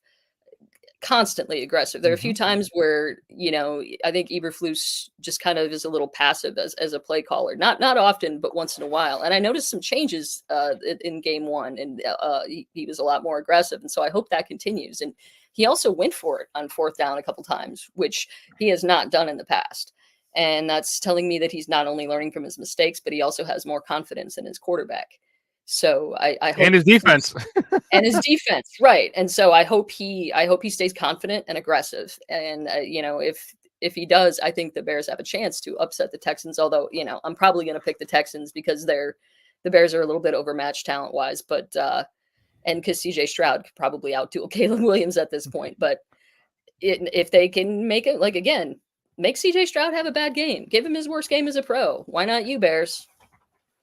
Guys, we're joined by Beth Mishler Elmore, covers the Bears for Heavy.com and Bear Report. Talking Bears football here with me, Shawn and Maya in the morning on Sports Zone Chicago. Shane Waldron had a rough day, all right, just like Caleb did. But Shane Waldron is also known to be a guy who can morph and change and adjust very, very easily. What adjustments do you think he's going to make with this offense? Because they have, I know that we talked about it earlier. They're probably going to be down two receivers, but that doesn't mean you have all the weapons on the sideline. You still have a lot of capable players and dangerous players on this offense. What do you think Shane Waldron is going to do this week? One with Caleb, but two with the whole offense. I think maybe a little bit more 12 personnel, a little bit more tight ends, getting Kmet involved a little bit more. Gerald Everett was involved a lot last week. I think they're both going to be involved this week. I could see a little more 12-man, and then also give it to DeAndre Swift more. I think he's going to incorporate the running backs more. I think Khalil Herbert having a few carries isn't going to, plus with how Bayless performed, I think he's going to kind of try and boost the running game a little bit as well. But I think, too, he's got to consider what's going on with the offensive line and who's starting there. We still don't know. Is Coleman Shelton going to start again this week? I'm not positive at center. I think he is, but we'll find out. We got to see how they play. So I think that could affect it. But yeah, that's what I'm thinking so far. I hope so. I want him to start throw. Really, I was a little annoyed. I wanted that short game to be. I wanted to kill him with the short game. Yeah. Give me a hitch. Give me a slant. Give me a curl. Give me some crossing routes. Just 3-step and throw. 5 steps and throw. I don't want too many 5 and 7-step drops where you're bouncing and waiting for the routes to develop, because that can lead to bad things. Yep. I want 3 steps. I want this in this stage of his career and of the season. I want that short game to get stuck on automatic, where if it's 4th and 1, boom, quick out to, like he did to Keenan Allen on that 4th and 1. Beautiful. All right, big guy. He placed it. Well, it could have been better. He hit on the back number, but nonetheless, still completed it, moved the chains. I want to see that. Yep. I want to see him getting that rhythm, because at that point, double moves are going to be really, really dangerous against the Texans. Because Indianapolis, they had 3 plays of over 50 yards, 3 passes of over 50 yards against us. So that's telling you that they're vulnerable. but that doesn't mean go after them right away. That means soften them up. If you establish this run and you beat them and they're forced to bring somebody else down to stop it, it's going to make those big plays even easier to make. And that's what I hope Shane Waldron does. And if you establish that short to intermediate game, the confidence for Caleb is going to go up.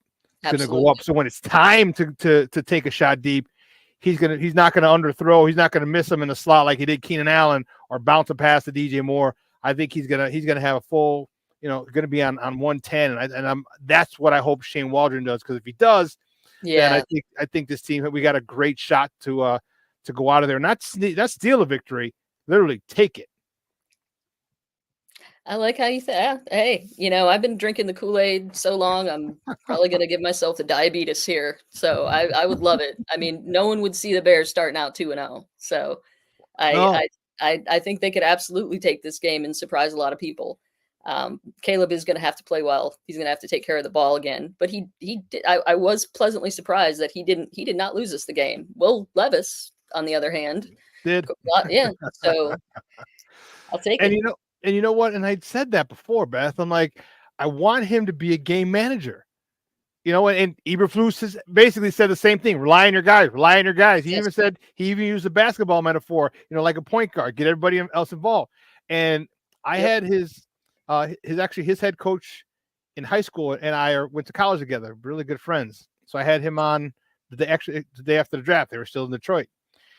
And I asked him, I said, what's going to happen if they want to run the ball a lot and take it out of his hands? And, and he said, you know what? He goes, in high school, he goes, we threw the ball 40 times a game and he was happy. He goes, and we also threw it 15 times a game and he was happy.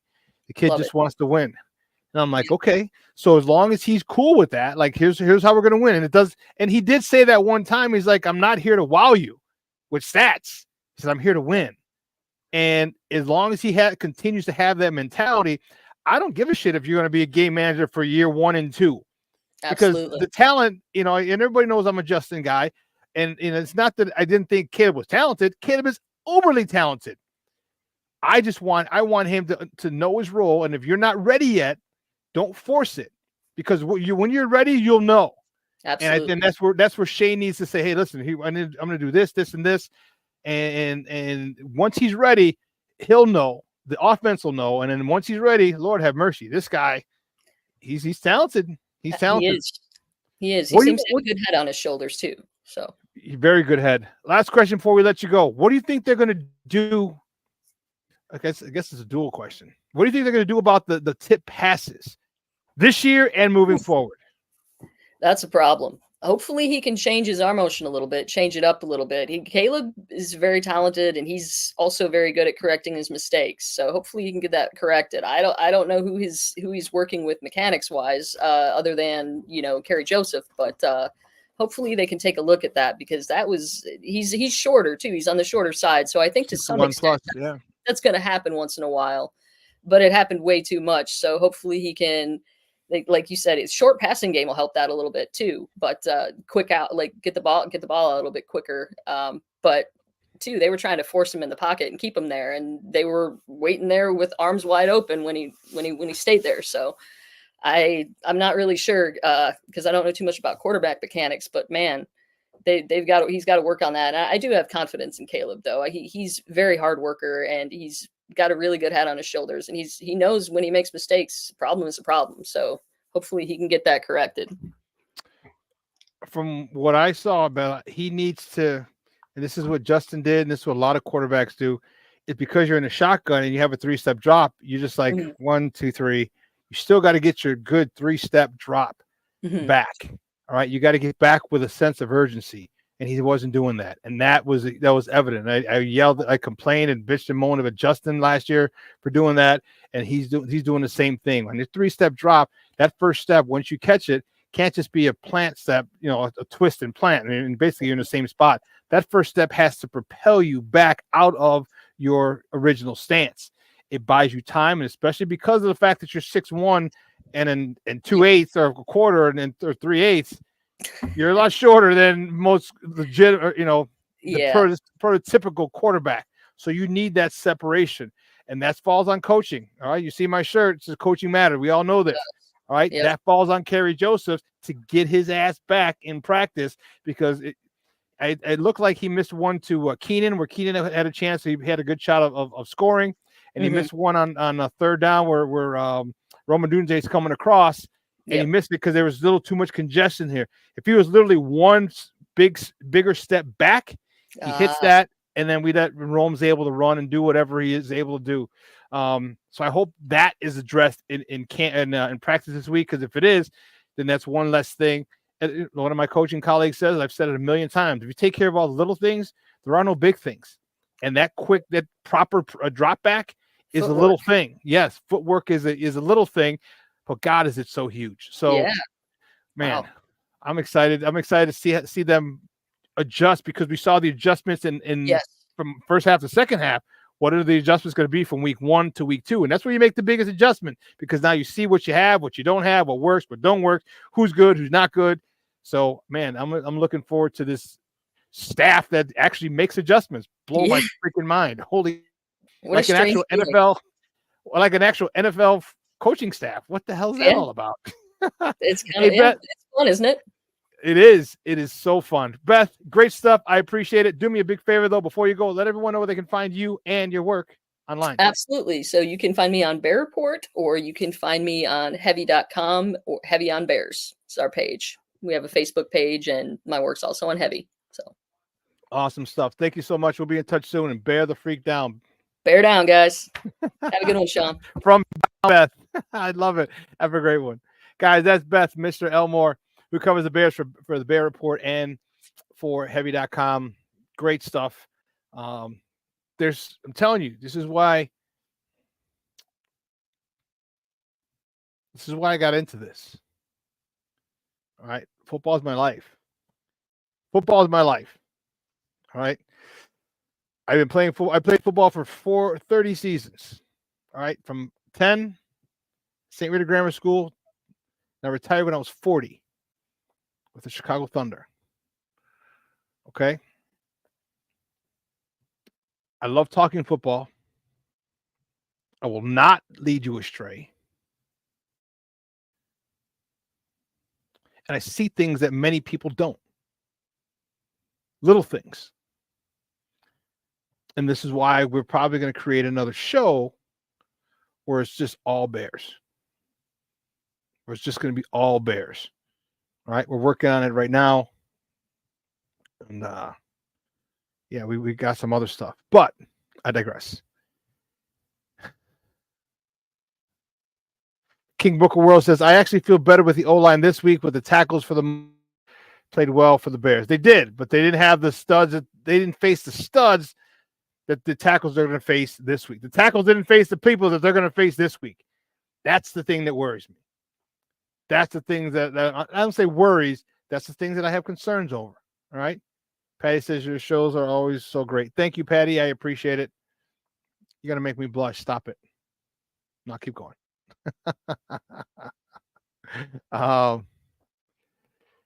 Yeah, the Bears should be able to run the ball this week. Cornelius Squall says, I don't think the Texans O-line is as good as the first round picks.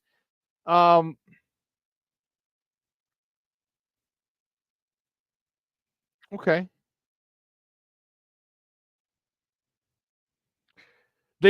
Here's the thing. Well, Houston, since we're playing them, they gave up a lot of points.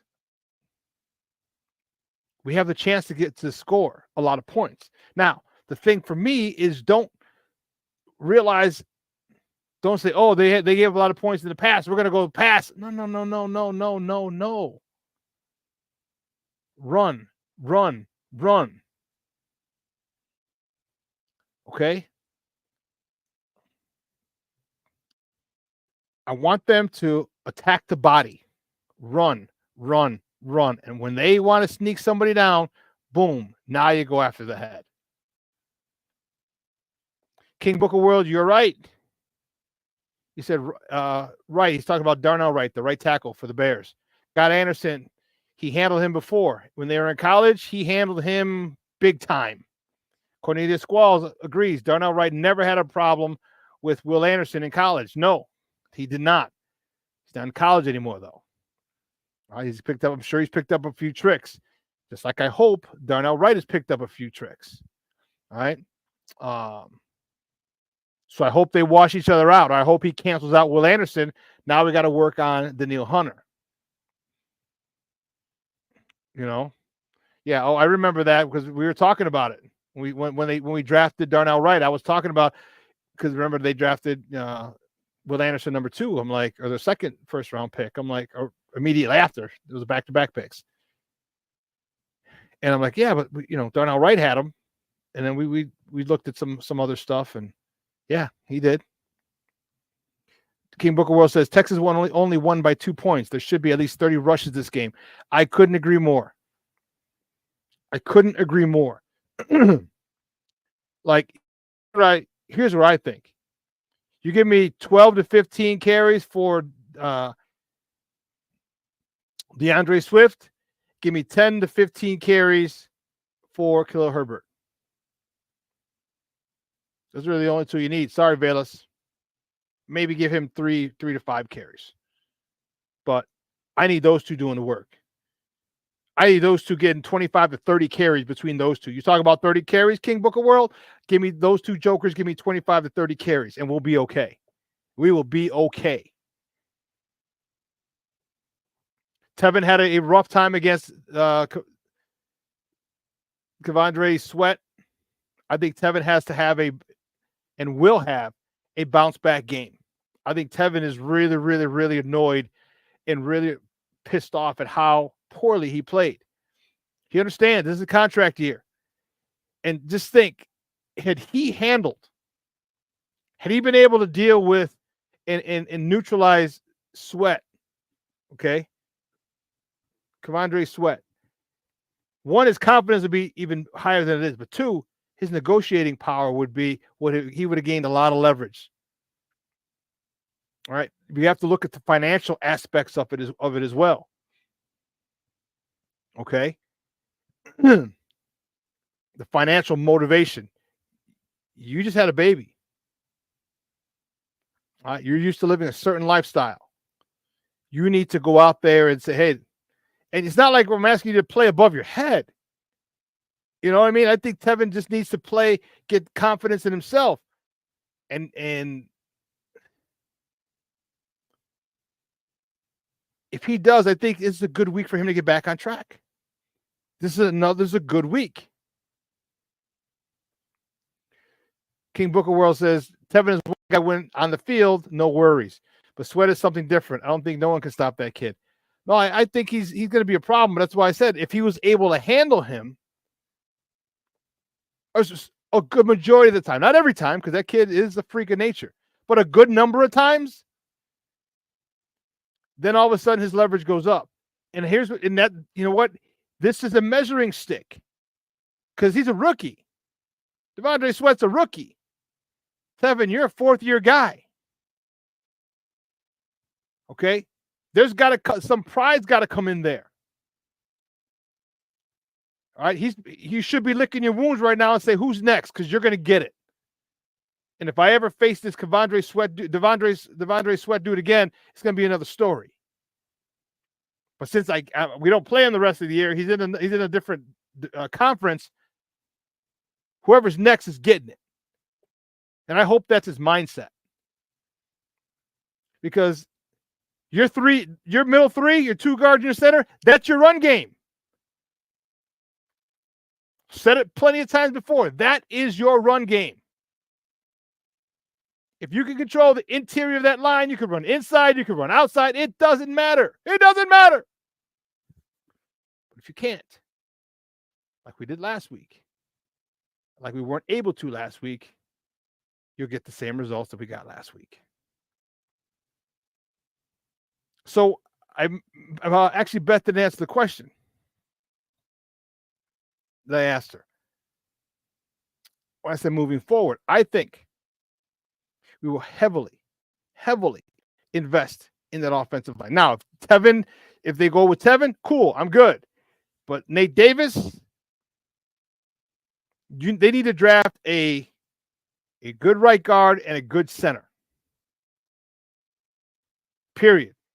And maybe by the end of the year. So see, now the only thing is, like, let's not get too crazy. Like, oh, the Bears won or the Bears lost or Devontae Smith. Okay, it's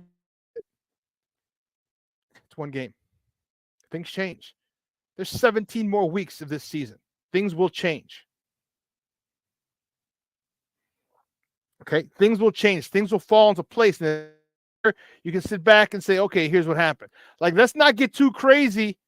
Like another guy, again, I'm not going to mention names because everyone want to come after me, and not that I give a shit because I ain't worried about too many people whooping my ass. But one guy, social media guy, went on social media the other day at half, so pissed, like, and I'm like, I get your frustration, but it's one half. It's one half. Junior. We were talking, Junior and I were texting during the thing, like, there's second half. There's two halves. Where I was at my cousin's house in Elgin, we were talking, and they're like, this. Some of my cousins were like, oh, it's a bum. I can't believe it. I was like, guys, there's two halves. And I also told them, I said, guys, they're working off, they're working off no film. There's no film on this. They have film on the Bears defense from last year. There's no film on a Brian Callahan offense with this personnel. There was no film. I said, trust me, they'll make adjustments. They'll make adjustments. What happened? So let's not get too crazy. I know how Bear fans we get. Don't get too crazy because a good game happened or a bad game happened. Things happen. How do we react? Yeah, it's frustrating, but okay. So now how are we going to handle this interior line situation? How are we going to handle it? All right, is Bates the new center? That's what I thought. That's what I wanted. I wanted him to be the center from Jump Street.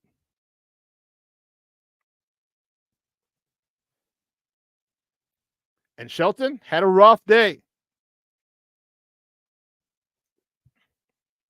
I anticipate Chris Morgan having these boys ready. Because if you come out 2 weeks in a row, you don't belong in the NFL. You don't belong in the NFL. If you come out 2 weeks in a row and underperform, you don't belong in the NFL. It is a dog-eat-dog world in there. And as a competitor, as a man, if someone gets the best of you and you can't face it the next week, well, guess what? Whoever you're facing next week, they need to deal with the brunt of it.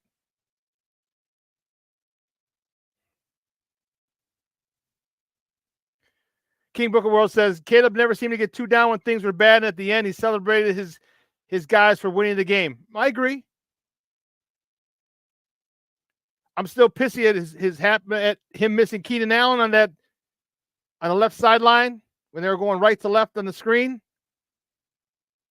Again, he bounced one to Moore. Like, you see the talent, don't get me wrong, the talent has never been in question. It's the consistency. He had happy feet sometimes.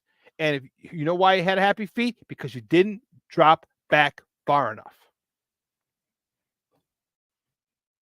Okay? There are things you can do to help out. Now, if you had a stud offensive line like the Saints did, and you're Drew Brees, and you're about as tall as Drew Brees, and Drew Brees is about 5'11". He ain't 6 feet. I stood next to Drew Brees. I played with Drew Brees' number one receiver. Oh, shoot. Now his Randall Lane at Purdue. He was his number one receiver at Purdue, and Randall Lane came and played with me and the Chargers. And me and Randall Lane are about the same height. And he said he's taller than Drew Brees. Drew Brees is like 5'10", 5'11". So what do the Saints do? And this is what the Bears are going to do. I can guarantee it. They're going to go invest heavily in that offensive line, in those guard and center position. Again, if Tevin, if you're worth it, they might just say, hey, you know what? I don't trust Tevin to stay healthy. Now, the center position, if Bates can go and and show he can hold down that center spot, they may say, okay, good, we're going to go get these 2 guards. Tevin, we're not going to offer you that much because of your health.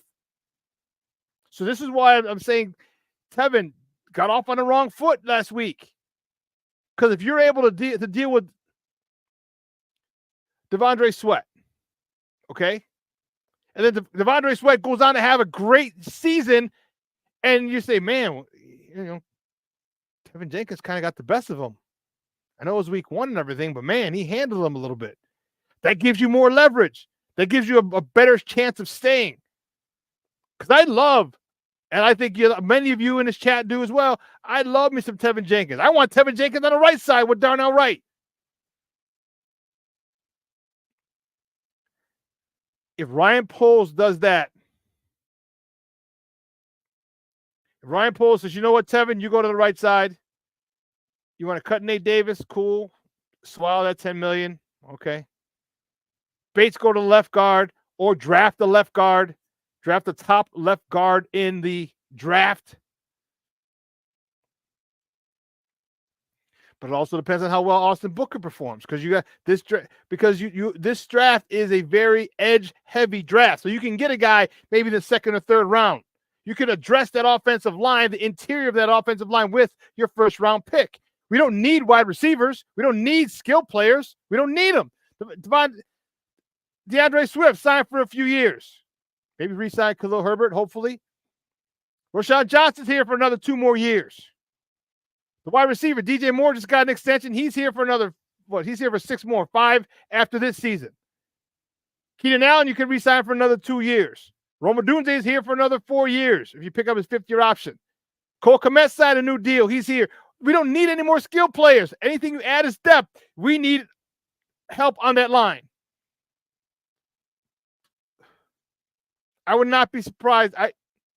I would be surprised if they don't address that offensive line. If they don't go get the top guard in the coming out of college. If they don't get the top center coming out of college.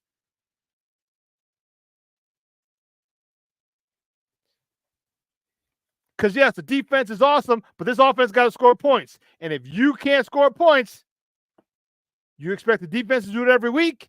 Defense is going to try. Defense is going to try.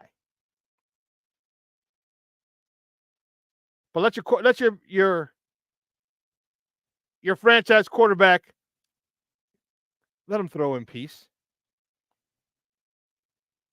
Let him throw in peace. You must, and this is the thing that really gets me. Like, you're an offensive lineman, Mr. Poles. Why hasn't this area been shored up to this point? And I know you're bringing a lot of guys in, but damn it, sometimes you got to bite the bullet. What's the most important position in sports? Obviously in football, but in sports is the quarterback. And the most important thing about that quarterback is protecting him. Usually it's the left tackle. All right. There's an old saying: quarterbacks is your mortgage, left tackle is your insurance. That's what it is. But if you have a shorter quarterback, your insurance is the people up the middle. You cannot have anything. Did Brady have that shit? No. Did Breeze have it? No. They didn't have a lot of breakthrough jailbreaks up the middle. Cornelius, very, very good.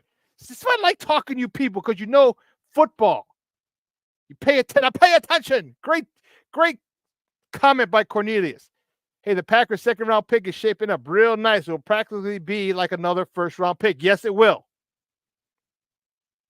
Yes, it will. Did I say Packers? I'm sorry. The Panthers. Hey, the Panthers' 2nd-round pick is shaping up real nice. It will practically be like another 1st-round pick. So if they went guard, I'm okay. I think they might go edge, guard, edge, one of the two. Because Nate Davis, I don't think they're going to bring him back after next season. I think they might even phase him out if they keep Tevin Jenkins. If they keep Tevin Jenkins, I don't think they're going to keep Nate Davis after his contract.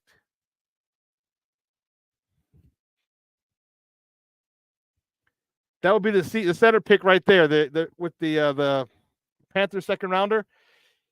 Yeah, it all depends on how well Bates plays.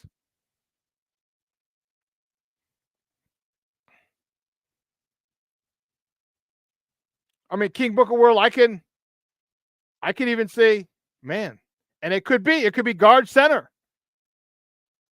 Guard center with the second round pick.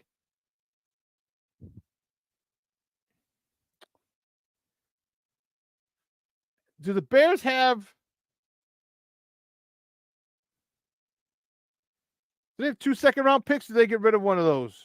I'm trying to find it in my.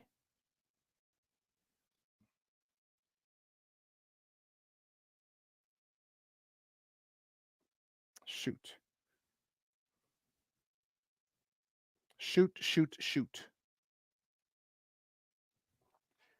I want to see what draft picks. Let's see what.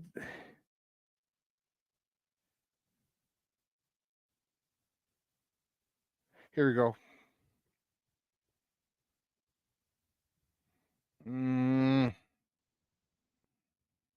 Here we go. Here are the draft picks. Good. We have our own first round pick, our own second round pick via the Panthers. The third, we have our own third round pick, own fifth round, our own sixth.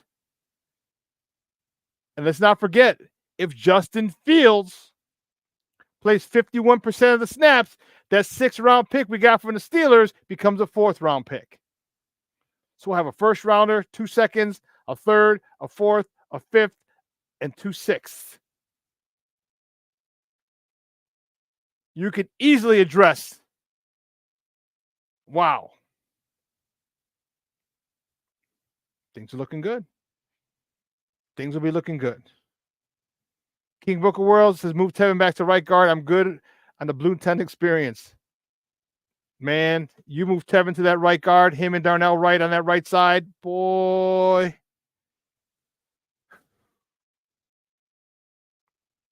Yeah. Listen, guys, 2 hours has come and gone. I want to thank my guest, Beth Missler-Elmore, for coming out talking Bears with me. Patty Lara says, enjoy this gorgeous weather today, everyone. Stay safe and well and hydrated. It's supposed to be 85, 87 today. It's crazy. But I want to thank Beth Missler-Elmore for coming on talking Bears with me. Got us fired up. I was 77 degrees, a high of 86 out here today. Guys, this show replay today at 6 p.m. So make sure you check it out. And once we get settled with about the new show and everything, of course I will let you know, hands down.